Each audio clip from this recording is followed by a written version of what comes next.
Chicago, Seattle, Buffalo, San Francisco. I believe there are fatal flaws that eliminate you even if you have a good record. So let's start with the 49ers.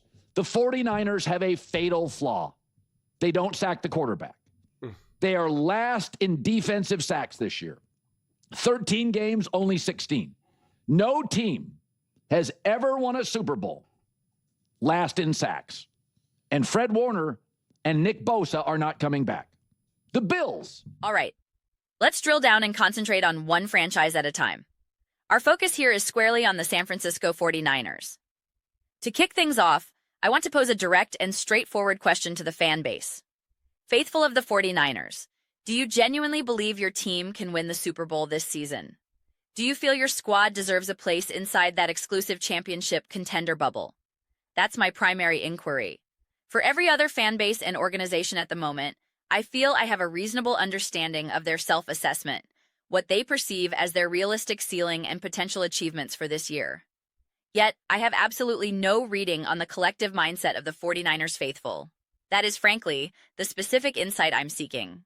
I comprehend the Seahawks' belief in their capability. I grasp the Rams' confidence in theirs. The Packers, Patriots, and even the Eagles, though Philadelphia's conviction is becoming increasingly tenuous, all have discernible self-perceptions. The Broncos, the Bills, the Bears, and yes, even the Chiefs supporters project a certain aura of expectation. The 49ers fans? A complete mystery to me, and I am eager to resolve it, so please enlighten me. This campaign has been utterly surreal. The injury report has read like a catastrophic novel. One moment, Trey Lance is under center, then Brock Purdy, then Jimmy Garoppolo, followed by Purdy again, and you're left utterly bewildered. Christian McCaffrey has been a phenomenal constant, yet integrating this offensive unit into a truly cohesive force, particularly with Purdy now steering the ship alongside playmakers like Deebo Samuel and George Kittle, remains a work in progress. Is Brandon Ayuk ever returning to the lineup, or has he effectively played his final down for the franchise? The entire narrative has been pure chaos. Nick Bosa and Fred Warner have faced injuries, yet Robert Saleh's defensive unit has admirably held the line. It's a captivating, if perplexing, spectacle. There are flashes where the 49ers appear completely legitimate, capable of overcoming their infirmities. Then, they endure a rather convincing defeat against a team like the Rams, perceived as a top-tier adversary. And you're left thinking, if they can't compete with the Rams, they simply can't compete, period. The evaluation has been wildly inconsistent. I'll be perfectly candid. I lack a definitive sense of what the 49ers are capable of accomplishing in a postseason setting because I still don't fully comprehend what I'm observing with this team. I'm in a state of active analysis. I recall Chris Collinsworth during a Sunday night broadcast, I believe it was against the Atlanta Falcons, observing the action unfold. There were sequences where you'd mutter, "Wow, this is the real deal." Collinsworth noted, and I'm paraphrasing, that it's easy to forget this is the San Francisco 49ers, and when they begin to synchronize, you are starkly reminded of their inherent identity. That sentiment rings profoundly true. This franchise was once an absolute juggernaut. Facing the 49ers was a formidable task. They could dismantle you in a multitude of ways. They were blisteringly fast, physically imposing, exceptionally well-drilled, boasting elite units on both sides of the ball. They were the epitome of an elite team. Many analysts picked them to defeat the Kansas City Chiefs in Super Bowl LVY. The prevailing narrative suggested they would have triumphed the previous year if Purdy hadn't been injured. Whether one subscribes to that counterfactual is irrelevant. The point is, the immense belief and momentum surrounding them was palpable. Selecting the 49ers wasn't a reach. It was a logical conclusion. The 49ers are elite. The 49ers are special. They were impeccably coached in all phases, presenting no discernible weakness. Then, of course, the subsequent season transpired. Elements began to unravel, injuries mounted, and the discourse shifted.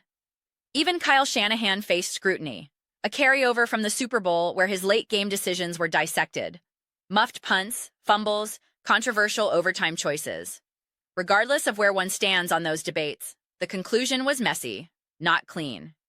Combine that atmosphere with the turbulence of last season, and the entire picture becomes significantly muddled. Questions arose. Is Kyle Shanahan on the hot seat? A notion I always found absurd. Then, this very season, debates ignited over whether Sam Darnold should be the quarterback over Brock Purdy, the same player who recently piloted the team to an NFC championship and a Super Bowl. The overarching narrative surrounding this organization has been fundamentally chaotic, leaving observers to wonder what is truly transpiring. This is precisely what confounds me. I possess no intuition. No intuition regarding how the 49ers fan base internalizes all this turbulence and what they envision for their trajectory. Do they feel externally doubted, responding with a defiant, "Keep doubting us"? Or is the internal sentiment more measured? This has been an entertaining, resilient journey given the injuries, but we acknowledge we're not operating at peak capacity yet. Do they perceive segments like this analyst commentary as disrespectful, or do they concede that the team's stock is somewhat inflated, bolstered by a schedule lacking top-tier opponents, and marred by inconsistent performances amid injuries? I am genuinely curious to know. This entire contender bubble framework is itself fascinating, featuring the Rams, Packers, Patriots, and Broncos. The Eagles are technically included, tangentially on the fringe.